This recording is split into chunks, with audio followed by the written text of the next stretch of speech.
Hi, fangirls, and welcome to the very first It's a Fangirl World podcast. This is where we share our love for all things Disney with a little added girl power pixie dust. On this podcast, we're going to focus on a different Disney topic every episode, from parks to movies and beyond, all while celebrating contributions from amazing women that have helped to make Disney what it is today. You can expect tips, updates, and more, all by fangirls for fangirls. We're going to take a moment here just to introduce ourselves to you. I'm Kim Macemore, and I had the honor of being a cast member on the Walt Disney World College program in 1997 at Backstage Pass to Disney's 101 Dalmatians. It was at MGM Studios, which is now Disney's Hollywood Studios. And I've lost track of how many times I've been to Walt Disney World, but it's a lot.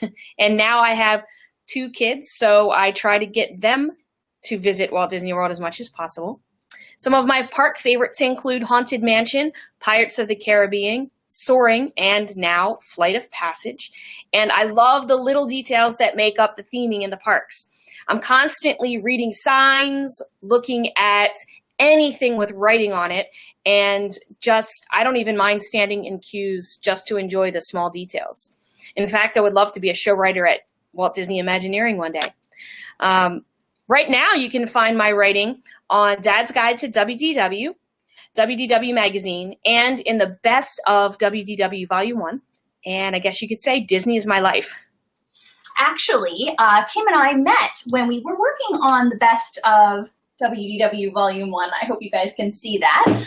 It's a really great book, and if you'd like to see what it's all about and get yourself a copy, the link is on the screen below. So, I'm Stephanie Schuster, and you might know me also from my work as Director of Operations over at WDW Magazine, or as a panelist on the Get Down to Business meetings, or from my work with Dad's Guide to WDW and WDW Discount Club. Since my first trip to Disneyland in 1989, I've had 28 trips to the parks in California, Florida, and France, totaling 219 days in park so far, which is 1 day for every 55 days of my life. My obsessions include anything Fantasyland or Adventureland, Disney snacks, especially Dole Whip floats, princesses, Star Wars, trash cans, and oddly enough, the concrete design in the parks. I'm a sucker for the classics, which is why the original Disneyland park is still my favorite. If you like what you hear today, go ahead and subscribe to our YouTube channel so you never miss a podcast, or leave us a comment to let us know what topics you'd love to hear more about.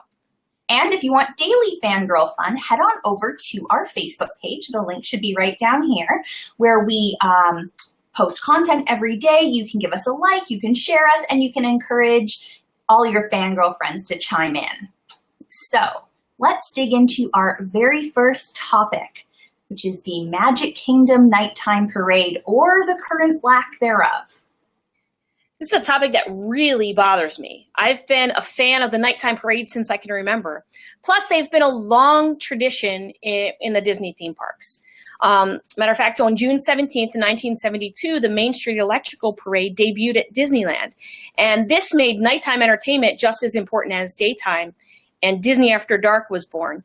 The parade retired in 1974 and was replaced by America on Parade. And in 1977, a new electrical parade opened at Disneyland, and around the same time in Magic Kingdom at Walt Disney World. The Main Street Electrical Parade at Disney World was replaced by Spectre Magic, which I really also enjoyed, in 1991 for the 20th anniversary of Magic Kingdom. And then the Disneyland version closed in 1996, and then parts were sold off. So essentially that original parade was no more. The Main Street Electrical Parade returned to Magic Kingdom in May of 1999 for the Millennium Celebration, and then was replaced again by Spectre Magic in 2001. So the parade then moved to Disney California Adventure from 2001 until 2010. And you want to know where it went after that? Yep, back to Main Street Electrical Parade in the Magic Kingdom in 2010. And it performed there until it closed this past fall. And even with all the back and forth, there's always been a nighttime parade at Walt Disney World's Magic Kingdom. And since the Main Street Electrical Parade closed about 8 months ago, nothing has taken its place. That's pretty significant, Kim, because Having nothing since October 9th with no upcoming parade announced to replace it is really unprecedented. At most Disney resorts around the world, the nighttime parade is really a tradition. In Japan, the current nighttime parade is Tokyo Disneyland Electrical Parade Dreamlights, which utilizes the same Baroque hoedown music and twinkle light adorned floats and costumes that you would expect to see in the Main Street Electrical Parade, but has been slightly improved and modernized and features many different floats, including Winnie the Pooh and Toy Story, both of which are hugely popular in Japan. In China, Paint the Night can be found at Hong Kong Disneyland, and it's a very modernized take on the electrical parade concept. It uses vibrant LEDs and allows guests to interact with the colors of the performer costumes via RFID technology by using Made with Magic Mickey Mouse paintbrushes. And although right now the Main Street Electrical Parade is currently performing at California in Disneyland, a second variant of Paint the Night, which uses slightly different floats than the Hong Kong version, including one to honor Frozen, and does not have the interactive color changing technology that guests can use to engage with the floats. It's currently just hanging out at Disneyland backstage, just waiting for its next showtime, which is really too bad because it's an amazing parade and it needs to be out there getting shown off to the world. Now, that being said, there's a history of moving these parades around. The Main Street Electrical Parade, or Disney's Electrical Parade, has been performed at Parc Disneyland in Paris, at Disney's California Adventure, and at the Magic Kingdom, in addition to Disneyland Park. Fantalusion debuted at Tokyo Disneyland, and it later moved to Parc Disneyland in Paris, which begs the question, what are they thinking? I want to know the same answer to that question because, I mean, I can understand Main Street Electrical Parade back out to California, but I would think that something was going to be replacing it if you're making that move. Of course. And it doesn't seem to help out that there's not even anything on the horizon. Rumors, but I think the rumors are only being circulated by people who really want something to come. There's no official. Sure, the big rumor is Paint the Night is coming from Disneyland. But if that's the case, what's the holdup? Because they could have boxed it up at the same time as Main Street Electrical Parade, done a little switcheroo, and we would have had parades in both parks across the states. Right now, Main Street Electrical Parade is currently under limited engagement at Disneyland. So it's possible that that's going to ship over to one of the overseas parks, perhaps Shanghai or Hong Kong. If it goes to Hong Kong, maybe Paint the Night will ship up to Shanghai. Who can say?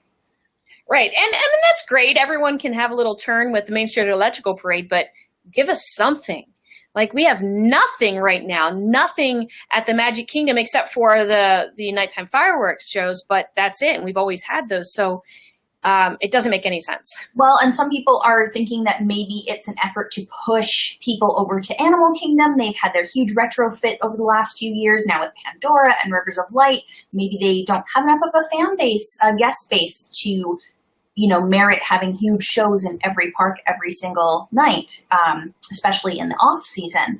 They've also added Star Wars fireworks every single night. Star Wars: The Galactic Spectacular over at Disney's Hollywood Studios, where usually there was no fireworks show other than Fantasmic at Disney's Hollywood Studios. So budget-wise, it might make sense that if you have an extra nighttime show, you've got to get rid of one somewhere if booking levels don't justify it, or just, to cut costs.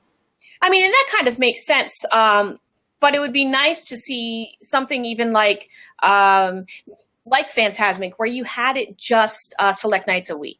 Wednesday and Saturday, we have a parade. But most of the other parks, I think all the other parks have a nighttime parade outside of the country. Yeah. We don't have one in Florida. They could even bring the Mickey's Once Upon a Christmas Time parade to the Magic Kingdom, maybe like Christmas in July. They did. I would love it. Similar. I know that'd be great. They did something similar to that in 2013 with their limited time magic, but they didn't really do the parade at that point. I mean, that would be something different, just something at this point. Something to hold you over for sure. Now, the other rumor that I'm really hoping isn't true is that there will be no nighttime parade at WDW until the 50th anniversary, but that's 5 years away. And I don't think that we can wait that long. Yeah, I don't even see why they don't have one. I wish they would offer an explanation, because even the other theme parks in the Walt Disney World Resort, except for Animal Kingdom, they all have fireworks. Mm-hmm. So they all have that. We're not saying, all right, well, take away the fireworks, but this would give the Magic Kingdom something additional. There's something so magical about a nighttime parade running through the Magic Kingdom of all places. It's such a place of fantasy. Like, where else are you going to see a nighttime parade? I remember when I was a little girl, my parents telling me about this before we went for the first time, and I just thought, it's dark outside. How are you going to see the parades? And I was just enamored with it. And I'm sad that there are probably a lot of little boys and girls who are not having that same kiss goodnight kind of experience that I had when I was little. You're right. The parade is something different. It's not, if you think about holidays or events in towns, you think, oh, well, when's the parade for that event? Parades are huge, and just not to even have one at night. I would even rather them take away the daytime parade if they had to. You know what? They could do Festival of Fantasy 2 times, one in the day and one time at night. What would be wrong with that? That would be great. No, the Christmas parade and the Halloween parade that only happen during the parties, those aren't lit up the way that the electrical parade is lit up, and they put special lights on them so that you can see everything, and I actually prefer the Christmas parade done that way. So Disney, if you're listening, we have some options for you. Now, we can't wait to see what our fellow fangirls think or hope, so make sure to sound off in the comments below. And of course, we cannot wrap this topic up without a fangirl fact. So, did you know that one of the most beloved floats in the original Main Street Electrical Parade was the Blue Fairy from Pinocchio? She started each parade until the float was replaced in the updated version of Disney's Electrical Parade in 2009. But she was replaced by an even more popular pixie, Tinkerbell from Peter Pan. So all of you Tinkerbell fans out there can get your fix and see her in the parade. Thank you so much for joining us on It's a Fangirl World. We're going to be back in July with our next podcast, so remember to subscribe to our YouTube channel so you don't miss it. In the meantime, watch our Facebook page for live videos as I head to Walt Disney World Resort next week. If you see me, say hi. I might even be wearing my It's a Fangirl World t-shirt. Oh, that's cool, Kim. I love it. Oh, I can't wait till mine arrive. By the way, guys, we have a whole bunch of stuff over on our TeePublic store. We have tees and tanks and hoodies and onesies and notebooks and stickers and device cases, all sorts of stuff. So you can check on the link right there if you want to check it out. And we'll be releasing even more designs over the summer. Now, as Kim said, if you enjoyed this show, please go over to our Facebook page. The link is right here. Ask people to share, give our Facebook page a like, join in the fun, join in the conversation. We have videos and photos and all kinds of great chatter going on there daily. And we always love to hear from all our fellow fangirls. So until next time, keep living the magic, fangirls.